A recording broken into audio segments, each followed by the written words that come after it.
Trainee IPS Uday Krishna Reddy ఎపిసోడ్లో మరో twist నెలకొంది. కస్టడీ విచారణ ముగిసిన తర్వాత వెలుగులోకి మరికొన్ని ఆసక్తికర విషయాలు బయటకు వచ్చాయి. తాను రాసిన బలవన్మరణ లేఖను ఉదయ్ కృష్ణారెడ్డి మాయం చేసినట్లుగా ఆరోపణలు వినిపిస్తున్నాయి. అన్ని ఆధారాలను ఐఫోన్లో పొందుపరిచారని బలవన్మరణ లేఖలో ఉదయ్ కృష్ణారెడ్డి వెల్లడించారు. అయితే ఐఫోన్ను ఉదయ్ కృష్ణారెడ్డి మాయం చేసినట్లు పోలీసులు గుర్తించారు.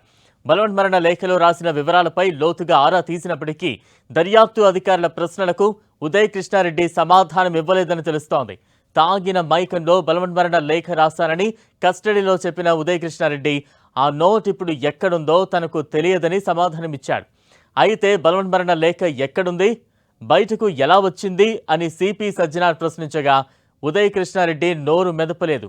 దీంతో అతన్ని రెండోసారి కస్టడీకి ఇవ్వాలంటూ కోర్టులో పిటిషన్ దాఖలు చేసేందుకు అత్తాపూర్ పోలీసులు సిద్ధమవుతున్నారు.